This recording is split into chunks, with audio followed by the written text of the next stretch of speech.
Alhamdulillah kita pertemuan yang kedua ini saya ulangi lagi. Jadi penelitian itu adalah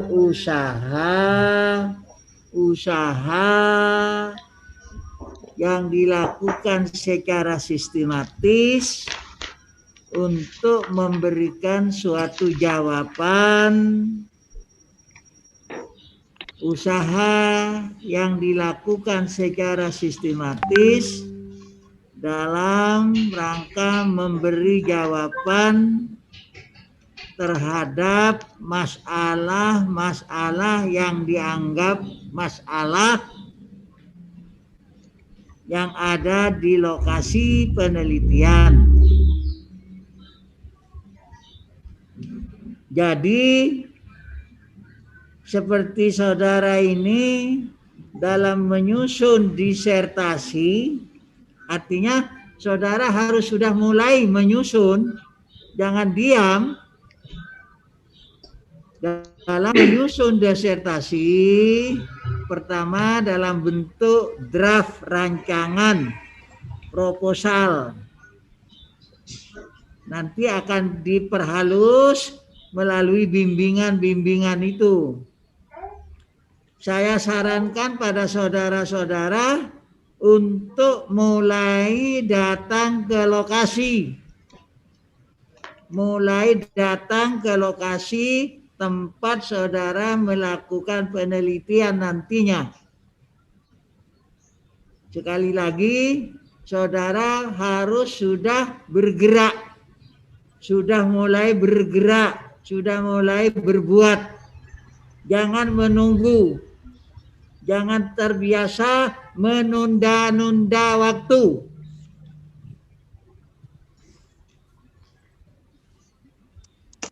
Jadi saya harapkan pada Pak Mustajib selaku koordinator, gerakkan mereka semua, gerakan menuju ke lokasi. Sampai di lokasi, sampean harus menemui orang kunci, orang yang mengetahui seluk-beluk daripada lembaga itu, kalau itu di sekolah. Kalau di masyarakat, orang yang tahu persis tentang masyarakat di situ. Saudara harus mulai bertanya, sehingga saudara memperoleh seperangkat ilmu pengetahuan tentang lembaga tersebut. Dalam pengamatan saudara yang sistematis, seyogianya saudara catat mulai dari A sampai Z, catat itu. Lalu simpulkan, namanya reflektif. Waktu mencatat itu namanya deskriptif. Setelah saudara simpulkan, besoknya datang lagi, sampai menemukan keanehan, sampai menemukan sesuatu yang ajaib, nyeleneh, unik, sesuatu yang unik. Itulah yang perlu saudara perdalam. Keunikan itulah yang saudara tangkap. Keunikan itu yang harus saudara tangkap. Karena penelitian untuk disertasi itu harus bertumpu pada data yang ada di lapang. Di lapangan itulah tempatnya saudara menulis. Di rumah itu hanya memperbaiki. Sebab pertanyaannya adalah apa keunikannya? Apa keunikannya? Itu yang harus saudara cari jawabannya. Apa keunikannya? Apa keunikannya? Itu yang harus saudara cari jawabannya.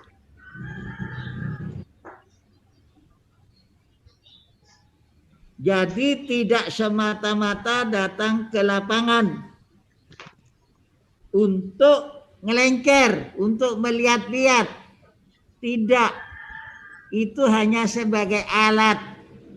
Yang terpenting adalah saudara mampu menemukan masalah. Mampu menemukan masalah. Dan masalah itu betul-betul baru. Belum pernah diteliti oleh orang lain. Nah, kegiatan ini nanti ada pada bab 2. Bab 2A. Penelitian terdahulu. Sehingga saudara harus melakukan pelacakan. Melakukan eksplorasi ke semua perguruan tinggi yang ada, yang bisa dijangkau oleh saudara.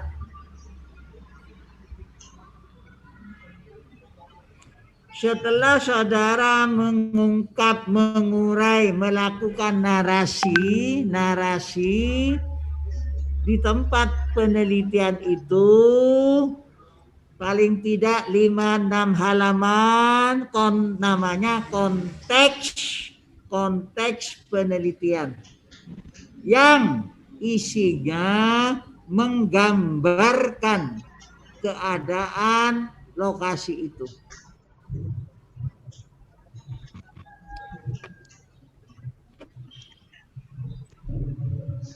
Karenanya saudara betul-betul jeli, hati-hati, waspada. Pasang telinga saudara. Tajamkan pandangan saudara. Tutup mulut saudara. Jangan banyak bicara. Seorang peneliti tidak banyak ngobrol, tapi banyak mikir.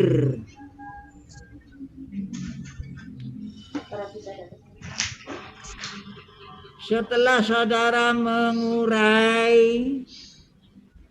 konteks penelitian, baru saudara rumuskan kira-kira judul saudara apa.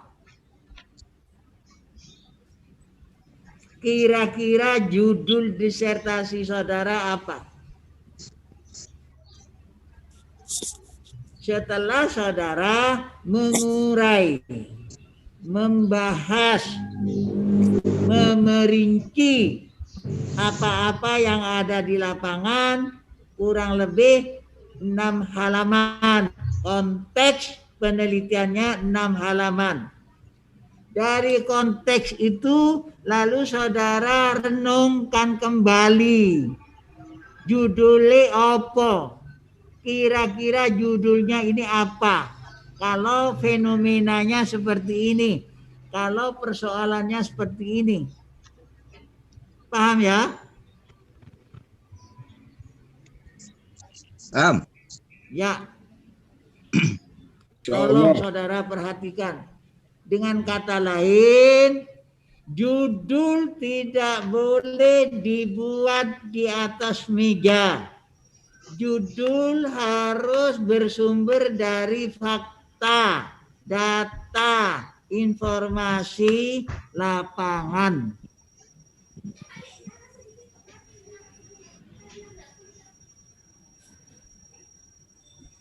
Saudara harus ke lapangan, misalnya tentang kerukunan umat beragama masyarakat mana. Cari masyarakat yang unik, yang multikultural. Agamanya banyak, berbeda-beda, bahasanya berbeda-beda, budayanya berbeda-beda. Cari masyarakat yang demikian itu di Kalimantan.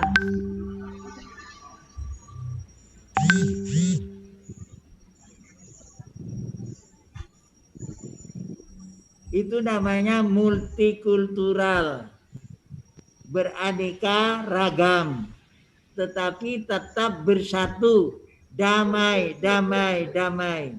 Tidak terjadi perang saudara, tidak terjadi perang antar kelompok, tidak terjadi benturan fisik satu sama lain.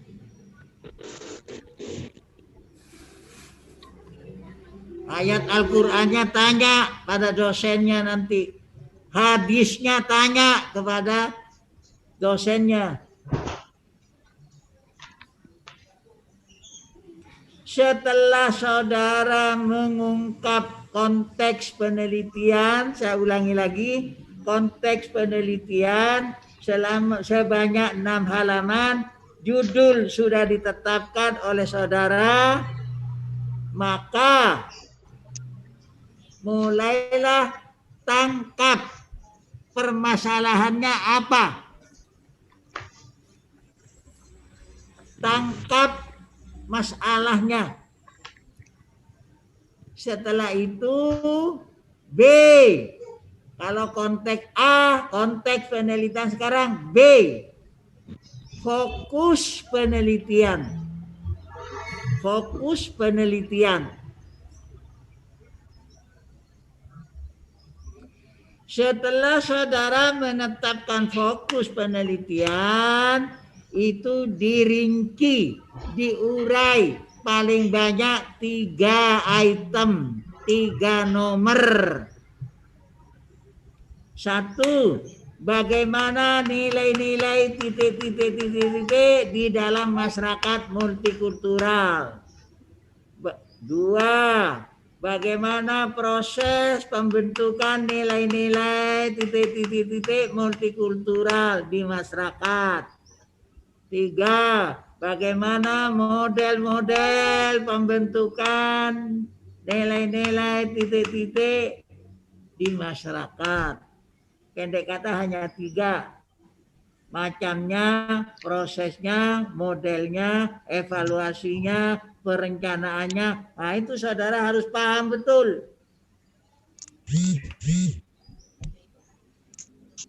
Banyak-banyaklah membaca buku sebagai latar belakang saudara dalam menangkap fenomena-fenomena di lapangan.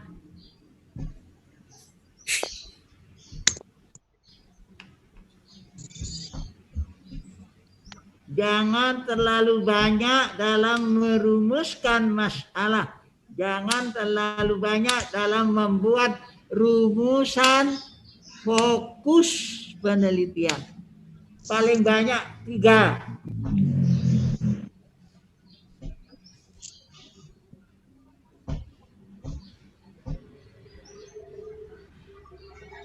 Sudah barang tentu dalam merumuskan fokus itu dipikir kembali kemampuan saudara, terutama yang ada rujukan teori-teori, buku-buku yang ada hubungannya dengan rumusan fokus. Ini sudah mulai. Rumusan fokus harus dilandasi teori-teori yang saudara miliki. Zoom yang kemarin. Rumusan fokus harus dilandasi teori-teori yang ada, yang Anda miliki pada bab 2B. Pada bab 2B.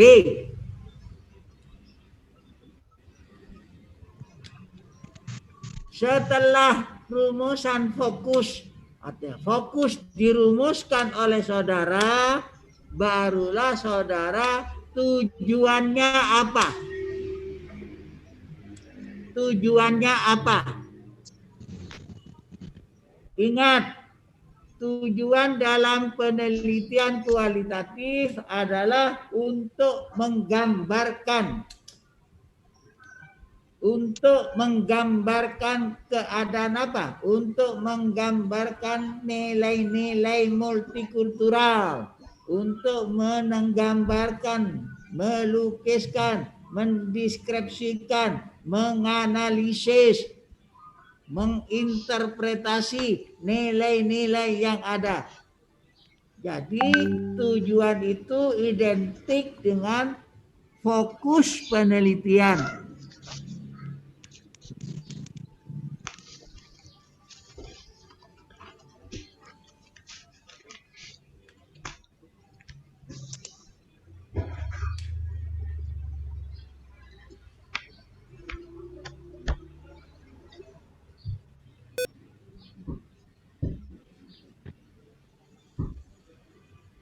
Jadi betul-betul valid data saudara karena berangkat dari lapangan, bukan berangkat dari teori. Teori itu hanya pandangan, pendapat pakar. Saudara tidak. Saudara berangkat dari fakta, data, informasi lapangan. Nanti akan dikaji, dibentur-benturkan dengan bab 2B. 2B ini pandangan, perspektif, pemikiran para pakar yang terkait dengan fokus penelitian. Buku-buku mulai dikumpulkan, buku-buku mulai ditata yang rapi di meja belajar saudara.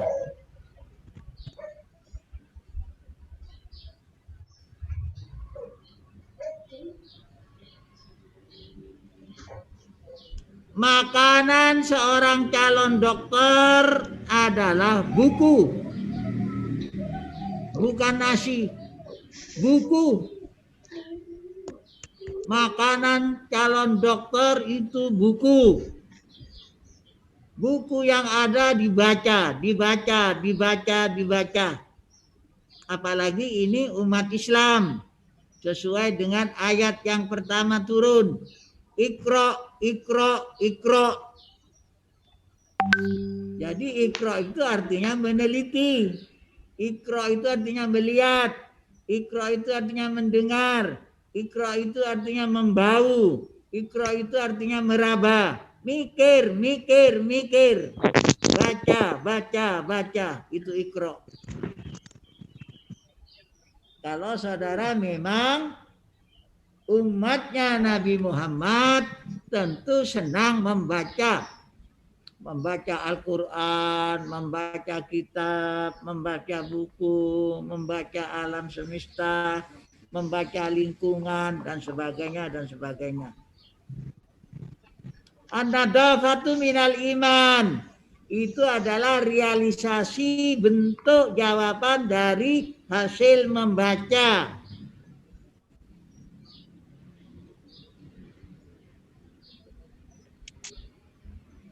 Para bapak dan ibu yang saya hormati, tolong betul-betul saudara 2 kali tatap muka ini saudara sudah selesai bab 1.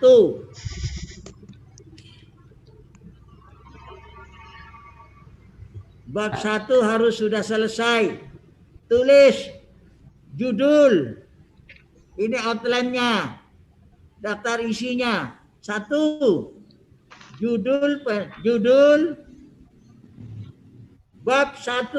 Judul pendahuluan. Bab 1 pendahuluan.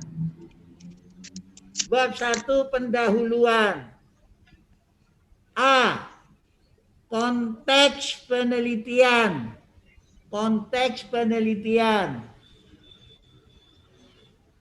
B. Fokus penelitian. B. fokus penelitian.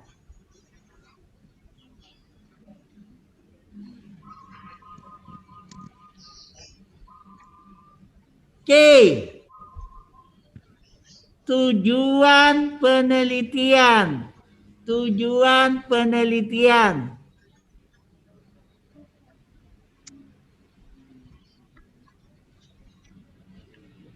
D. Manfaat penelitian.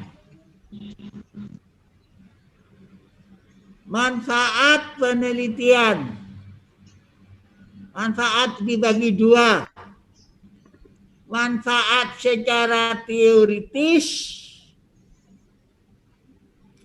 untuk perkembangan ilmu.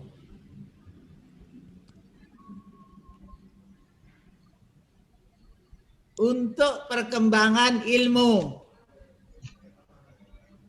B. Manfaat yang kedua, manfaat secara praktis untuk kepentingan sehari-hari.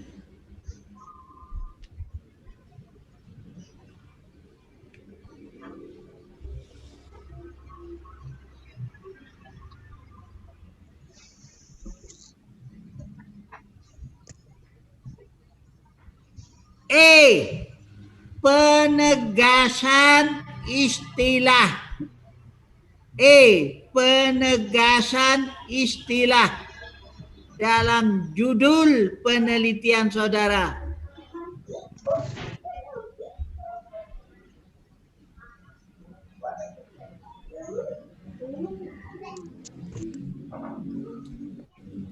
Penegasan istilah. Penegasan istilah ini jangan merujuk pada buku, tetapi adalah bahasa saudara berdasarkan fakta di lapangan. Jangan merujuk pada buku, haram. Tapi menggambarkan, melukiskan suasana dalam lapangan, dalam lokasi. Kerukunan umat beragama di lapangan itu bagaimana? Itu namanya kerukunan, gambarkan. Bukan menurut ini, bukan.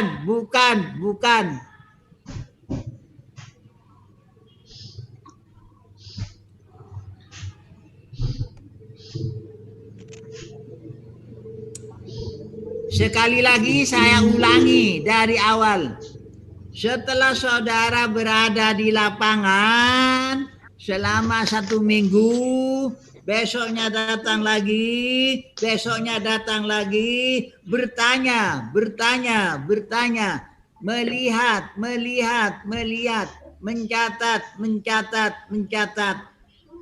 Diskusikan dengan tokoh yang ada di situ, dengan orang yang ada di situ, dengan informan yang ada di situ. Hasilnya saudara tulis, dinarasikan pada saat menulis konteks penelitian.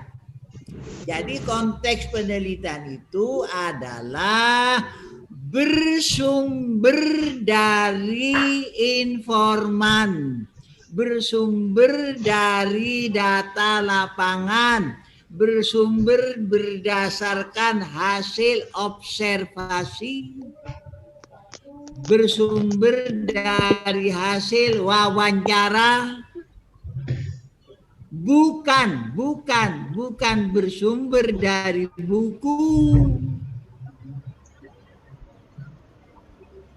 Ingat, kok begitu Pak Jun? Ingat, hakikat penelitian adalah memecahkan masalah, mencari solusi, mencari jalan keluar yang ada di lokasi penelitian tersebut secara kualitatif.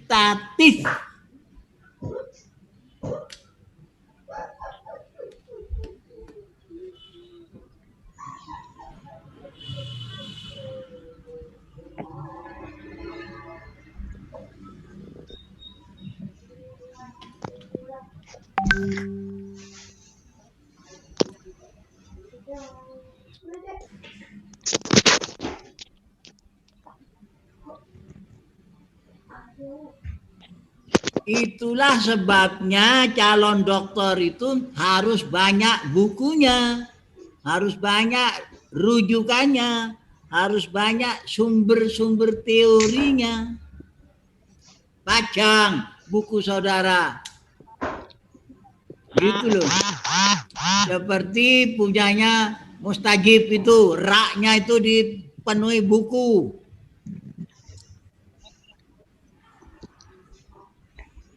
Sekali lagi,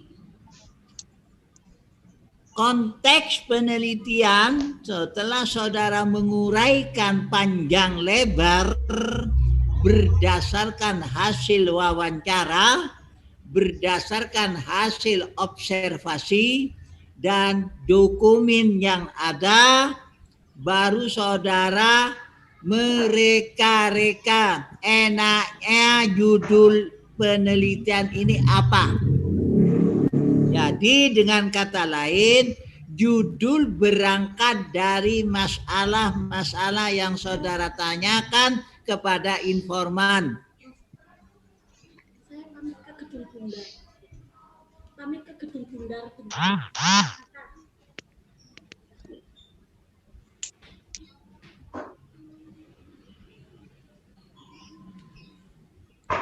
Sekali lagi, jangan sampai keliru. Rundingan bersama teman tidak boleh sama. Rundingan sama teman senasib. Namanya forum kelompok diskusi. 12 orang itu forum kelompok diskusi. Dan dibenarkan secara ilmu, dibenarkan secara ilmiah, dibenarkan dalam penelitian kualitatif.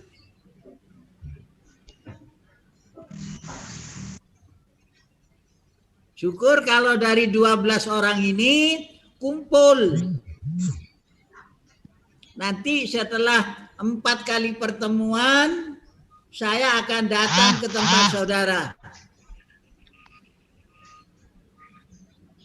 Supaya tidak terlalu jauh kalau salah.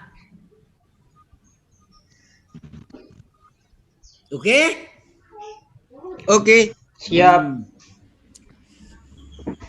Jadi judul sudah, konteks sudah, itu namanya bab pendahuluan.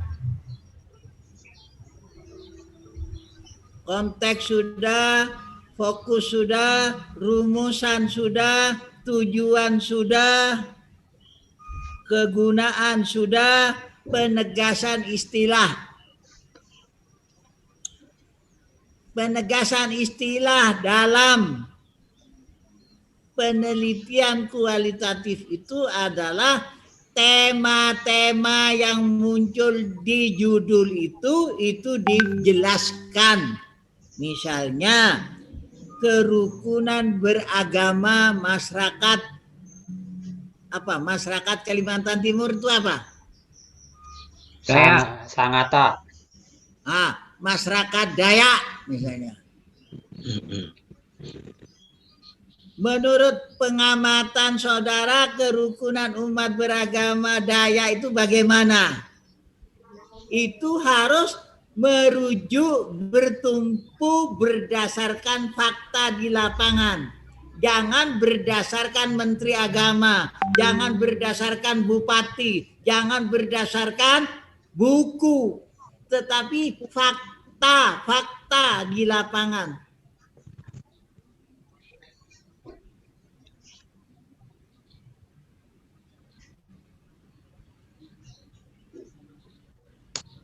Sudah? Ada pertanyaan? Ada Prof. Mari, Hairul. Hairul. Ayo, Hairul, ayo. Assalamualaikum warahmatullahi wabarakatuh. Waalaikumsalam warahmatullahi wabarakatuh. Alhamdulillah para Pak Prof Zaini Goni yang pada pagi hari ini kita semuanya sehat walafiat. Amin, amin. Dan juga bisa ikut proses kuliah pada pagi hari ini. Langsung saja Prof. Ya.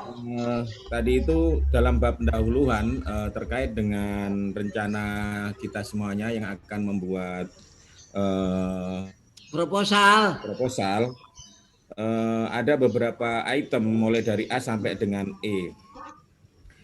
Saya sebenarnya lebih tertarik kepada semuanya, tetapi yang mungkin menjadi pertanyaan saya adalah terkait dengan penegasan istilah-istilah. Mungkin ini yang apakah kami yang selama ini salah dalam menangkap fenomena di lapangan ketika membimbing mahasiswa dalam pembuatan skripsi. Contoh misalnya Prof tadi mengatakan bahwa dalam penegasan istilah yang ada di dalam judul kita itu harus berfokus kepada realita yang ada di lapangan. Betul. Jadi bahasanya itu adalah bahasa-bahasa yang ada di lapangan. Namun demikian sering kita lakukan itu, mohon maaf teman-teman kalau saya salah dikoreksi, bukan tidak mungkin kita setelah memberikan penjelasan, setelah memberikan analisa, tapi kita berikan semacam penegasan headline terkait dengan apa yang kita uraikan dengan mengutip pendapat para pakar yang ada di dalam bidangnya sesuai dengan redaksi yang kita ambil. Nah, apakah hal ini bisa dibenarkan, Prof? Artinya bahwa di dalam penegasan istilah di rencana penulisan kita ini tetap kita masukkan bahasa-bahasa kutipan yang kita ambil dari literatur yang kita baca. Sehingga bahasa-bahasa lapangan yang kita dapat itu benar-benar tegas, kemudian ada dasarnya. Bukan berarti apa yang kita sampaikan sesuai lapangan itu tidak berdasar, tetapi secara literasi itu ada semacam pembandingnya gitu, Prof. Ya, terima kasih. Itu tidak salah. Itu dalam penelitian kuantitatif. Sedangkan saudara ini adalah penelitian kualitatif yang endingnya, yang tujuan akhirnya adalah menemukan teori baru, memperkuat teori yang ada. Paham? Siap. Tidak salah, sebab pakar itu bukanlah informan saudara. Itu buku. Informan saudara adalah orang yang saudara temui di lokasi. Misalnya, menurut Kiai Syekh Hairul A, bahwa kerukunan umat beragama di desa A adalah gitu. Menurut pakar lain. Nanti pendapat-pendapat pakar itu ada di bab 2B. Nanti di bab 2 itu. Bab 1, saya ulangi lagi. Bab 1, konteks penelitian semua adalah berdasarkan wawancara secara mendalam, observasi partisipan, hasil diskusi teman sejawat, bukan dengan orang lain, tetapi diskusi dengan informan. Semua itu terangkum dalam catatan lapangan. Paham?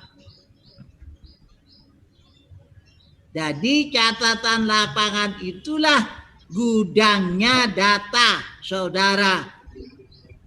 Sebab nanti ditanya, mana catatan lapangan saudara? Tidak ada Pak, ya bukan penelitian kualitatif itu namanya. Ciri dari penelitian kualitatif adalah memiliki catatan lapangan, hasil diskusi, hasil wawancara, hasil observasi secara mendalam, wawancara mendalam, observasi partisipan dengan para informan. Itu ada di catatan lapangan semua. Catatan lapangan itu tebal, nanti banyak, hanya diambil yang pokok-pokoknya pada waktu saudara sudah mulai menyusun proposal. Pada saat mulai menyusun proposal, catatan lapangan itulah sumbernya.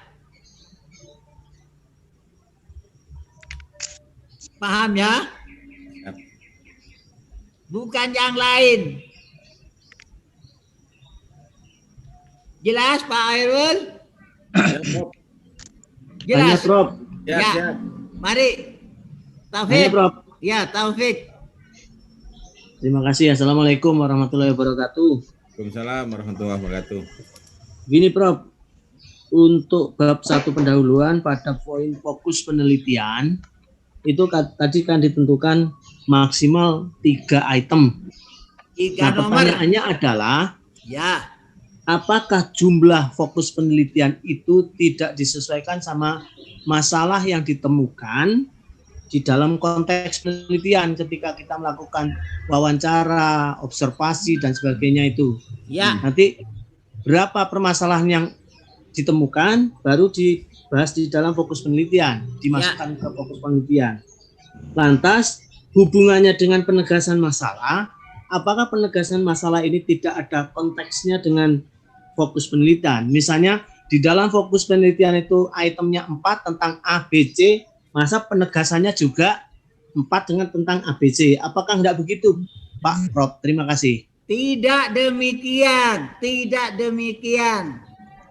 Penegasan istilah itu kalau dalam penelitian kuantitatif, variabel-variabel apa saja yang ada dalam judul itu. Misalnya pengaruh pembelajaran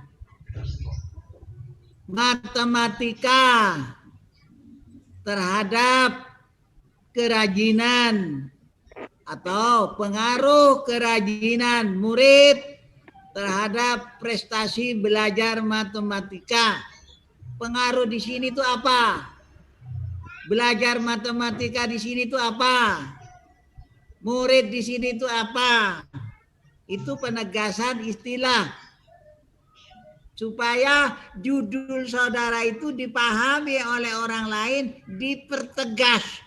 Apa yang perlu dipertegas dari judul itu? Itu istilah yang ada dalam judul.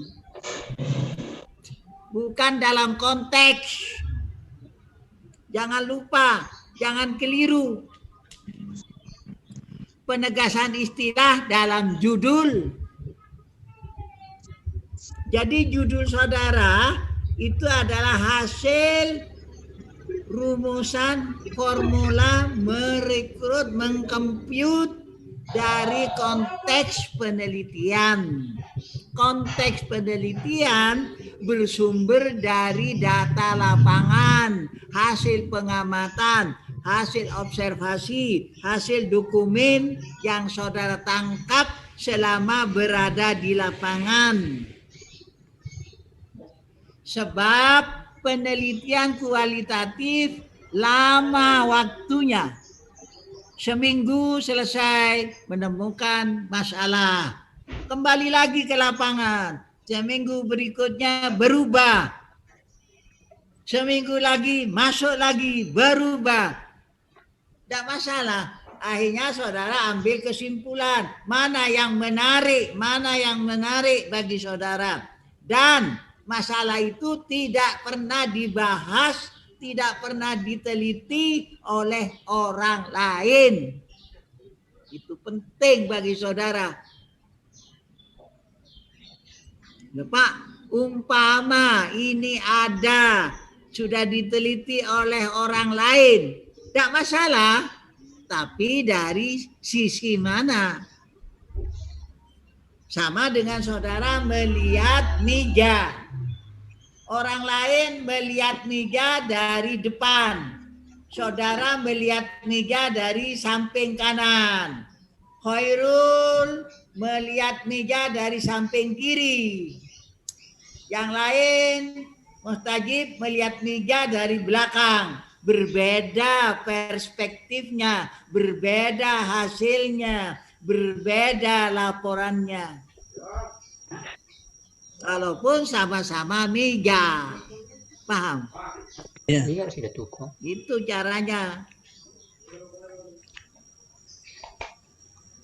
Kembali lagi kepada rumusan. Fokus.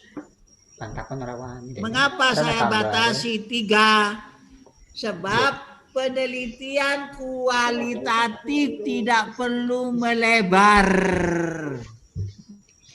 Penelitian kualitatif tidak perlu melebar. Sempit tapi mendalam. Mengkerucut ke bawah. Lebar di atas, sempit di bawah. Karena cuma ditutup. Karena yang saudara teliti itu adalah esensinya, hakikatnya.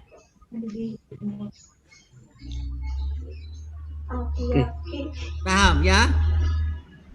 Siap. Tanya, Prof. Ya, Tanya, Prof. Saya, Prof. Siapa? Failasub. Lailatul. Failasub. Failasub. Ayo, Failasub. Mohon maaf kameranya nggak bisa kebuka. Oke, pertanyaan gini, Prof. Lanjut. Di bab 1 itu kan pendahuluan, yang pertama konteks penelitian. Konteks penelitian itu merupakan hasil dari melihat-lihat di lapangan, data-data dan sebagainya, bukan di atas meja. Nah, tetapi kalau saya melihat kenyataannya, nggak tahu ini disertasi yang mana, itu mungkin harus ada perbandingan berapa persen yang dari lapangan, berdasarkan teori juga berapa persen. Artinya, disertasi yang ideal pada konteks penelitian itu perbandingannya berapa persen antara hasil dari lapangan dan juga sebagian pembanding dari teori-teori yang sudah ada, Prof. Itu nanti dituangkan di bab 2B. Kajian teori yang ada relevansinya dengan fokus penelitian. Kajian teori yang ada relevansinya dengan fokus penelitian itu di 2B. Bab 2B. Bab 2A penelitian terdahulu. Artinya begini, ketika saya membaca beberapa disertasi, pada konteks penelitian mereka tetap menggunakan footnote. Artinya ketika menggunakan footnote, otomatis mengambil dari teori-teori yang sudah ada. Walaupun pada paragraf sebelumnya itu sudah menuangkan apa yang mereka pandang, apa yang mereka lihat, apa yang mereka baca di lapangan. Namun tetap ada di bawahnya itu beberapa teori yang dituangkan. Iya, tidak salah. Tetapi dalam penelitian kualitatif yang digunakan di Universitas Islam Malang seperti itu. Karena saudara akan memecahkan, mencari solusi dari persoalan-persoalan yang dikemukakan oleh informan saudara. bukan dari teori. Oke, siap Prof. Berarti untuk konteks penelitian murni dari lapangan. Murni dari lapangan. Itu pun nanti ada footnote. Tulis, ini pada paragraf pertama ini hasil wawancara dengan si fulan, tanggal sekian, jam sekian, di mana. Paragraf kedua, hasil observasi di lokasi, tanggal sekian, jam sekian. Paragraf ketiga, hasil wawancara, hasil observasi, hasil diskusi dengan siapa, di mana. Prof, tanya Prof. Bentar Pak Haryono, masih Bentar. berlanjut sebentar ini Iya, belum selesai. Ya, sudah. Setelah konteks penelitian kan tadi fokus penelitian. Ya. Seperti disampaikan oleh Pak Taufik tadi, ketika kami menemukan beberapa yang harus menjadi fokus penelitian, apakah nanti harus kita rangkum? Karena kan tadi Prof mengatakan itu cuma 3 item maksimal. Ya. Kita melihat dari berbagai sisi banyak sekali. Ya. Itu bagaimana Prof? Baik. Fokus penelitian yang saudara temukan itu dihimpun jadi satu. Tiga nomor aja. Sebab semakin sempit tapi mendalam nanti. Itu yang bagus. Daripada banyak tapi melebar. Karena saudara akan memunculkan esensinya, hakikatnya, nominologinya. Dari rumusan-rumusan masalah yang saudara tangkap, banyak masalah. Yang menarik dari sekian masalah itu saudara himpun. Sebab nanti pertanyaannya adalah, apa keunikan daripada judul saudara ini? Keunikannya apa? Ketertarikan saudara apa? Itu. Jangan terlalu banyak, sedikit tapi mendalam. Paham? Oke, siap Prof. Ya, Prof. Mari Haryono. Ya. Prof, ini kemarin banyak yang bingung antara fokus penelitian dengan rumusan masalah. Bahkan terjadi sempat perdebatan apakah di dalam penelitian nanti itu tidak memunculkan rumusan masalah.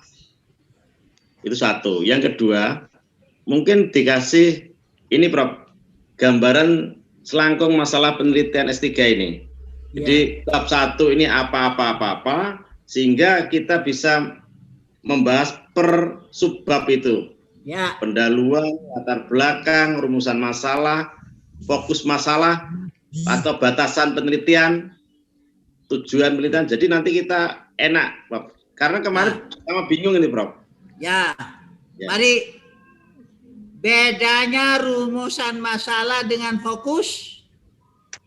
Kalau rumusan masalah itu pada penelitian kuantitatif. Kalau fokus penelitian adalah penelitian kualitatif. Sebetulnya sama. Karena itu yang harus dibuktikan. Tetapi proses pembuktiannya berbeda. Paham ya? Ya. Oke.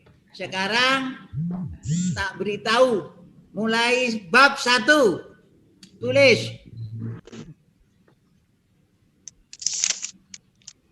Apakah ini mengulang yang tadi, Prof? Iya. Supaya paham betul. Sudah dicatat, sudah 2 kali nyatatnya. Catat. Nanti setelah selesai kuliah secara keseluruhan, itu saudara akan menemukan apa yang disebut dengan proposal. Bab proposal itu baru 3 bab. Bab 1 pendahuluan, bab 2 kajian teori, bab 3 metode penelitian. Itu proposal. Ditambah lagi time schedule, waktu melakukan penelitian, waktu menyelesaikan disertasi itu berapa lama? 1 tahun, 1 tahun setengah. Nggak ada penelitian kualitatif itu 1 bulan itu nggak ada. Kecuali saudara pergi ke mall. Ya, siap.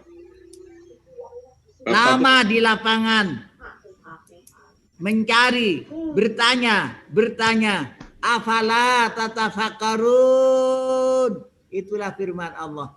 Afala tatadakkarun. Itu firman Allah. Tanya. Iya. Dipersiapkan mulai sekarang, Prof. Iya, betul. Sehingga kuliahnya hanya 1 tahun, menulisnya 3 tahun. Mantap. Mantap deh pokoknya. Iya. Benar-benar menemukan teori, Prof ya. Iya. Itu penelitian kualitatif. Mendukung teori yang ada, memperkuat, atau menolak teori yang ada, muncul teori baru. Menyela sedikit, Prof. Ari. Karena memang lamanya waktu penelitian kualitatif, seandainya kami ini mulai dari sekarang itu sudah turun lapangan, apakah itu sudah bisa dimasukkan dalam lamanya waktu tadi itu kira-kira? Iya, memang.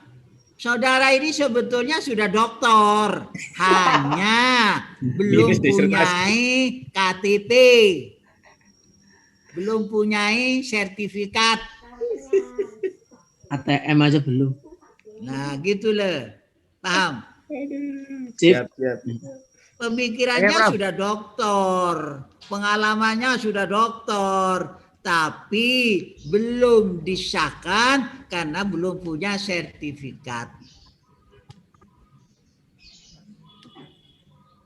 Misalnya, saudara Hoirul Doktor Hoirul ASMAG SHI.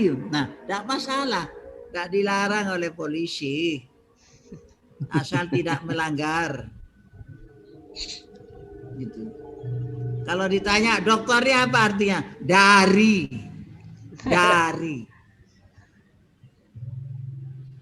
Kalau sudah dokter ada ijazahnya. Ini ijazahnya. Sebab dokter itu diuji selama 4 periode. 1, ujian prakualifikasi, ujian proposal, ujian tertutup, ujian terbuka. Setelah semua itu dirangkum, dinyatakan lulus, berhak menyandang gelar doktor. Yang menguji harus guru besar. Profesor itu yang menguji. Bukan jeruk makan jeruk. Di atas langit masih ada langit. Paham? Itu. Maksudnya jeruk, makan jeruk apa, Prof? Ya sampai ini kan masih jeruk. Lalu makan jeruk. Enggak, harus makan yang lain. Bab 1 problem ditulis, Prof. Apa saja, Prof? Sudah tadi judul. Ya. Bab 1 pendahuluan. Ya. A. Konteks penelitian. Konteks. Isinya harus menjawab 5W1H. 5W1H. What, why, where, when, and how. Terus, Prof. Sudah. Ya. B.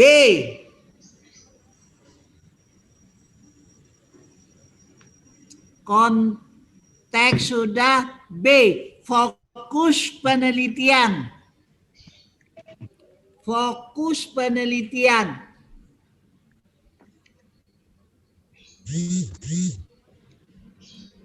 Kami batasi fokus ini 3 supaya betul-betul mendalam. Misalnya fokus 1 ini menurut saudara ada 2 masalah. Fokus 2 ada 2 masalah. Fokus 3 ada 2 masalah. Disatukan nanti. Ya, supaya betul-betul mendalam pembahasannya. Fokus itu ditemukan setelah saudara mengurai, menggambarkan, melukiskan konteks secara jelas. Apa masalahnya? Mengapa ada masalah? Untuk apa masalah? Di mana? Mengapa terjadi? Why? Itu pertanyaan kualitatif. Why?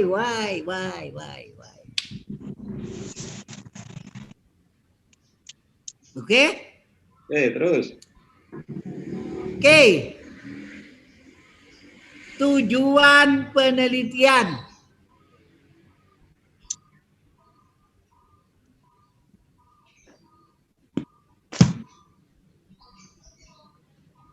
D.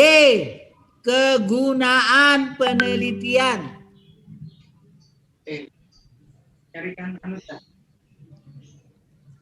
Tujuan penelitian itu identik dengan fokus.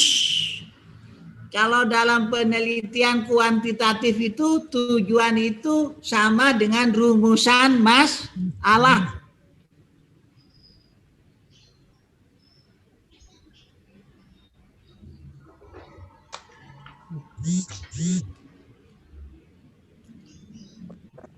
Tujuan. Kegunaan dibagi 2. Kegunaan secara praktis dan kegunaan secara teoritis. Atau kegunaan secara teoritis, yang kedua kegunaan secara praktis. Kalau teoritis itu perkembangan ilmu. Yang praktis untuk pegangan bagi pelaksana di lapangan.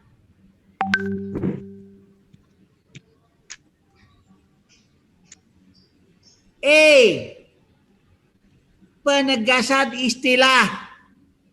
Istilah di sini yang ada pada judul.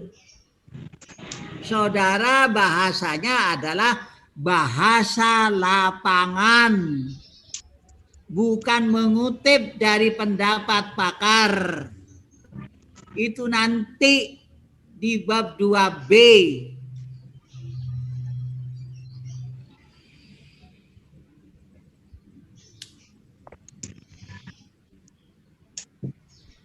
Sudah? Ya. Oke. Sekarang itu semua dulu kerjakan. Minggu depan saya tambah lagi bab 2. Apa isinya bab 2 itu nanti? Banyak, Prof. Ya, ayo. Terima kasih. Assalamualaikum warahmatullahi wabarakatuh. Waalaikumsalam warahmatullahi wabarakatuh. Namanya siapa? Mustajib, Prof. Mustajib. Ayo, Jib. Ya, Prof. Jadi penelitian kualitatif itu kan sesuatu yang unik. Unik. Suatu yang menarik. Yang menarik. Ya. Nyeleneh. Berangkat dari keunikan. Ya.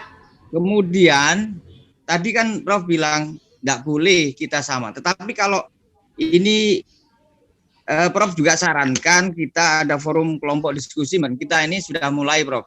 Ya. Kan?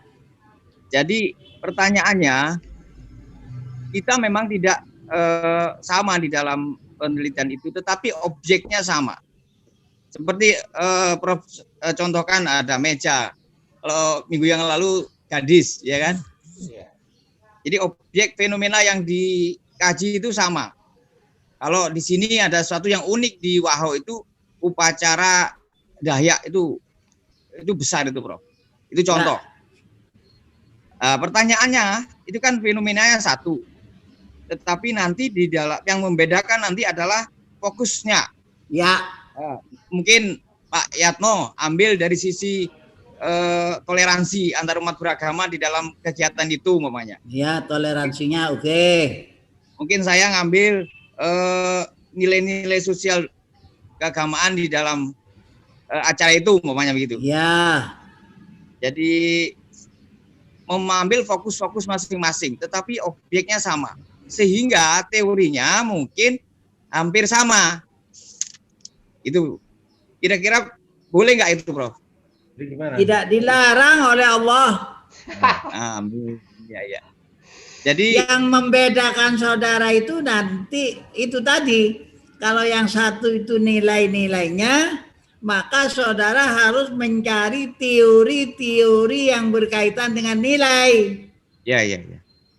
Kalau yang tadi itu adalah kerukunan umat beragama, maka carilah teori-teori yang berkaitan dengan kerukunan.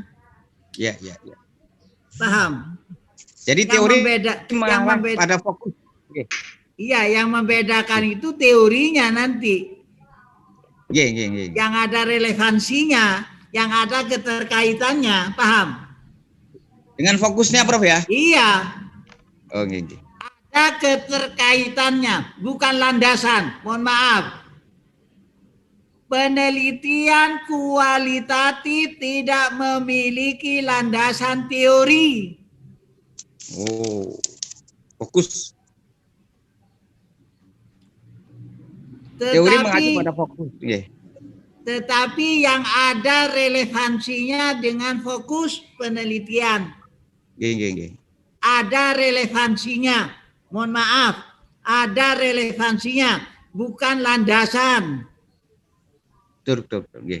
Kalau kuantitatif adalah landasan, karena kuantitatif menguji teori. Ya, Prof. Caranya mempergunakan hipotesis. Pembuktiannya menguji hipotesis. Ini yang harus diajarkan pada mahasiswa. Prof, tanya Prof. Monggo. Ya, Prof. Masih, Prof. Monggo. Makasih Prof. Assalamualaikum warahmatullahi wabarakatuh. Waalaikumsalam. Saya Mukhtar Prof.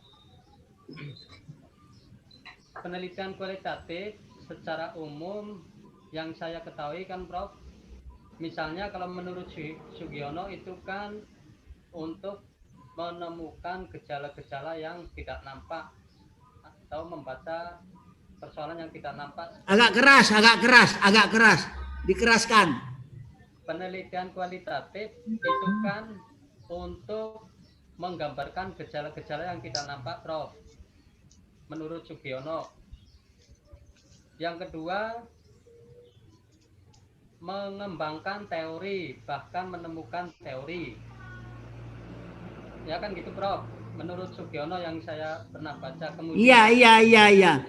Memang penelitian kualitatif itu mengembangkan teori. Ya. Di- Nah, atau menemukan teori baru. ya. Nah, sampai pada titik itu kan Prof, secara umum saya melihat penelitian kualitatif juga metode pengumpulan datanya paling menggunakan observasi, wawancara, dan dokumentasi.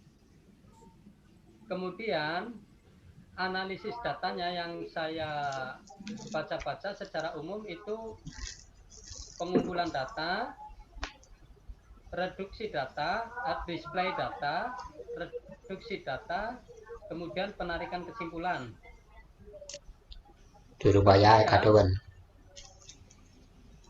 Kemudian di dalam penelitian kualitatif itu kan tadi direlevasikan ketika sudah menemukan masalah itu dikaitkan dengan teori-teori yang berkaitan.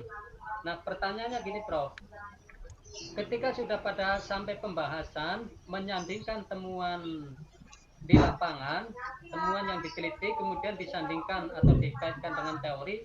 Nah, kira-kira bagaimana untuk sampai pada menemukan teori baru atau mengembangkan teori baru gitu, Prof. Nanti jangan terburu nafsu. Saking semangatnya, Prof. Cepat mau jadi dokter. Bab 1 saja dulu diperdalam. Siap, Prof. Cara kerjanya nanti. Nanti tak jelaskan sampai menemukan teori baru. Siap, Prof. Bab 1 dulu diperdalam. Lanjut, Prof. Izin, Prof. Semangat itu, Prof. Semangat. Izin bertanya, Prof. Saya Sesmanto, Prof. Absen pertama. Karena bayar dulu. Ya. Prof, misalnya saya ingin meneliti tentang kajian multi situs atau multi kasus, Prof. Ini apakah di sebuah lembaga pendidikan? Ini apakah itu harus selevel ataukah beda? Contoh kasus begini. Apakah saya harus di tingkat SD misalkan? Apakah tiga-tiganya ini SD semua atau saya diperbolehkan misalkan ambil SD, yang keduanya kasus di SMP, yang ketiganya kasus di SMA? Barangkali itu dulu, Prof. Terima kasih. Itu namanya multisitus. Tetapi perbedaannya masalahnya berbeda-beda. Itu aja berat bagi saudara. Jangan terlalu ambisius. Sederhana tapi unik. Misalnya di SD, ya SD saja. Cari SD yang betul-betul multikultural. Di dalamnya ada agama Islam, agama Kristen, agama Konghucu, agama Hindu, ada kebatinan. Itu aja bagus sudah.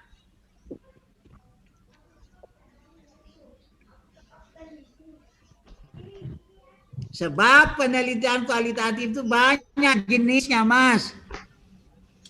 Ada masalah penelitian kualitatif, jenisnya fenomenologi. Ada penelitian kualitatif, jenisnya etnografi. Etnografi ini banyaknya sampai 10. Tidak gampang. Ini, aduh. Bukan seperti itu. Lihat-lihat dulu kasusnya, Mas. Ada penelitian kasus. Ada penelitian teori simbolik. Ada penelitian grounded. Ada penelitian pemikiran kritis. Itu kualitatif semua. Ada penelitian sejarah. Itu kualitatif semua. Hati-hati Anda. Tanya lagi, Bos. Pak Rob boleh tanya lagi. Sudah? Tadi yang tanya? Masih, ya ternyata luas juga kalau misalkan model begitu ya, Bro. Misalkan di SD. Tidak perlu terlalu luas. Kelihatannya sederhana, tetapi mendalam. SD saja. Dari beberapa SD persoalannya sama, tempatnya berbeda, namanya multisitus. Menarik. Kasusnya sama tapi tempatnya berbeda-beda. Itu namanya multisitus.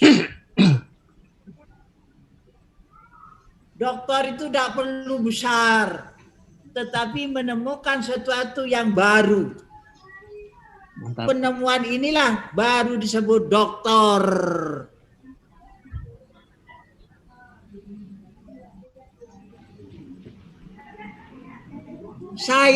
Penelitian saya di Jogja dulu hanya menemukan satu dalam kurikulum. Apa? kode, nomor kode mata kuliah. Itu penemuan. Dulunya ndak ada, hanya satu tafsir, 2 hadis, 3 mustalah hadis. Lalu saya menemukan satu teori baru, yakni setiap mata kuliah diberi kode. Kan sederhana. Dalam kurikulum itu harus ada. Itulah. Pendidikan agama di kelas 1 beda dengan pendidikan agama di kelas 2. Ini memiliki kode-kode tersendiri. Gitulah Mas.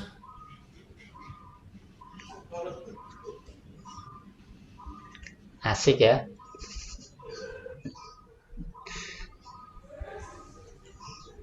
Oke.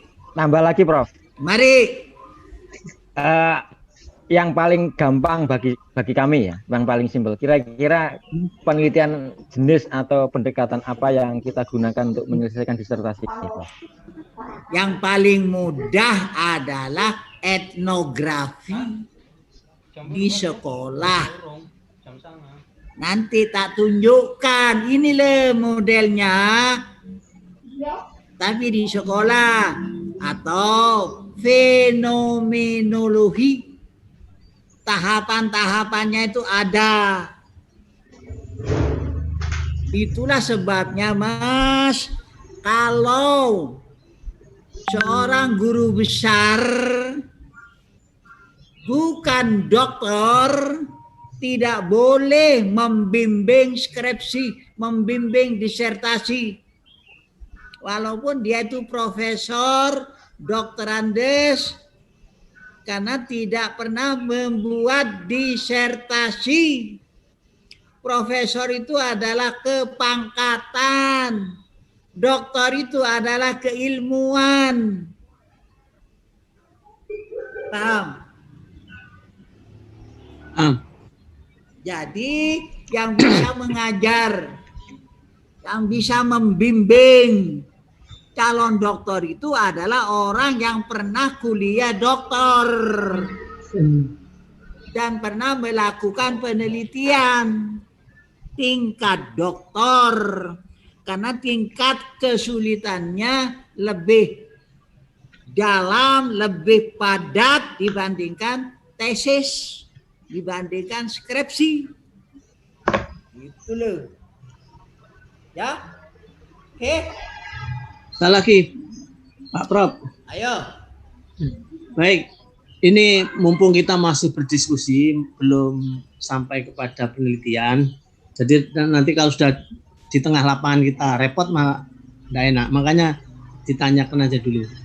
Begini, seperti yang dicontohkan tadi oleh Pak Mustajib, masalah penelitian di Wahau tadi itu, di suku Dayak. Ya. Nah, maksud saya gini, apakah penelitian itu gitu, antara kita kan multikultural yang mau dibidik, nah, tetapi ada etnografi kan gitu. Ya. Nah, tadi yang disebutkan Pak Mustajib tadi menurut saya etnografi dari suku Dayak. Ya. Nah, sedangkan yang mau kita foto itu multikulturalnya, keberagaman yang hidupnya bisa masing-masing dan dihargai kan gitu. Ya. Nah, itu yang saya maksud. Misalnya suku Dayak dilihat dari sisi depan atau kiri belakang, tetap suku Dayak hanya satu suku. Ya. Nah, itu etnografi menurut saya. Ya. Nah, itu apakah itu kita boleh meneliti itu atau kita membidik multikulturalnya kan gitu. Multikulturalnya yang dibahas. Ya. Tapi jenisnya etnografi. Betul, ya. Jenisnya fenomenologi. Ya. Nanti akan dibimbing itu. Sama dengan saudara membeli baju. Ada hem, ada baju koko, ada baju kurung, ada baju ini, macam-macam. Paham? Ya. Semua itu baju. Kalau itu satu etnis saja, itu kan berarti tidak bisa. Etnografi, multikultural itu multi itu banyak. Ya. Kultur itu budaya, kebiasaan, apakah berbentuk agamanya, apakah bahasanya, apakah etnisnya, apakah gendernya, terserah. Gitu loh, Mas. Iya, iya betul. Ya. Mungkin menyela, Prof. Halo? Ya. Ya, saya mengerti apa yang disampaikan Pak Taufik, tetapi saya melihat dari satu fenomena. Jadi fenomenologi tentang situ ada sebuah tradisi gitu, yang tahunan yang besar itu. Jadi itu kan orang agama lain pun akan berjibaku di situ. Bagaimana tanggapannya? Dan itu maksud saya begitu, bukan dari Dayaknya itu sendiri, tapi fenomena itu namanya budaya lokal. Nanti akan dilihat budaya lokal itu ada pengaruhnya enggak, ada dampaknya enggak terhadap kehidupan masyarakat. Nah, itu budaya lokal. Itu penting. Tolong saudara cari buku biar paham. Hasil penelitiannya seorang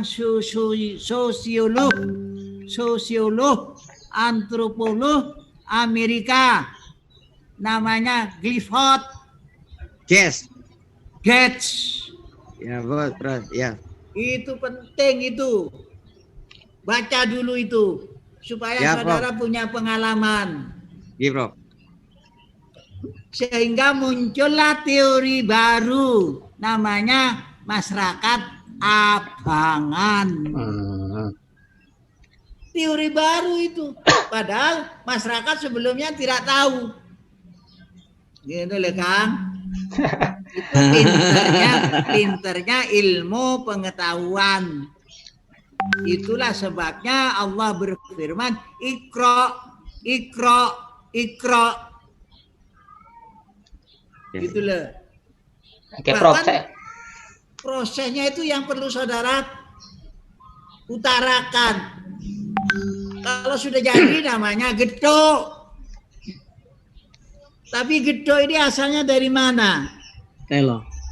Dari telo. Bisa juga dari pohung, bisa juga dari tepung, bisa juga dari yang lain. Lalu diolah, prosesnya bagaimana? Berbeda proses, berbeda namanya, berbeda rasanya. Kan gitu, Mas. Seperti manusia, sama. Tergantung cara merawatnya. Berbeda rasanya, yang tahu saudara.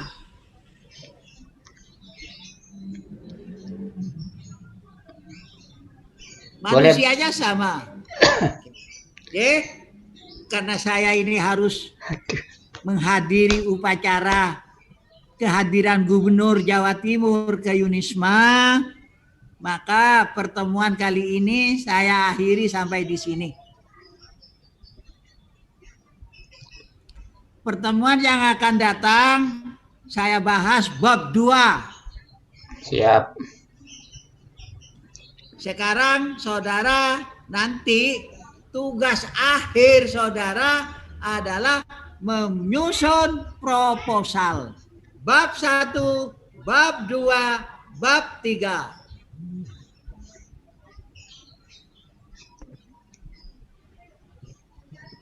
Salam dari kami untuk sama-sama.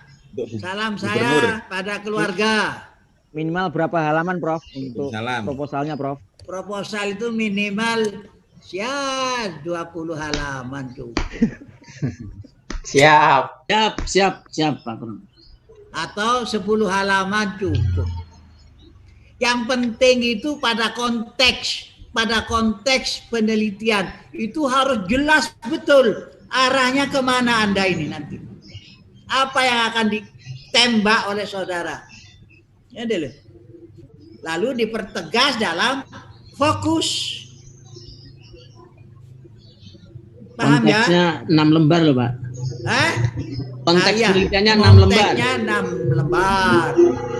Yang lain-lain nanti sampai 10-15 halaman. Sebab konteks itu paling rendah ya 10 halaman. itu akan mengungkap secara gamblang. Kalau dalam penelitian kuantitatif itu namanya latar belakang masalah. Masalahnya apa? Lah yang tahu saudara. Siap. Oke? Siap. Siap. Sekian, terima kasih. Allahu muwaffiq ila aqwamit thoriq. Assalamualaikum warahmatullahi wabarakatuh. Waalaikumsalam. Sampai ketemu minggu yang akan datang, Jumat yang akan datang. Nggih. Insyaallah. Nggih, nggih, nggih. Mudah-mudahan sehat walafiat.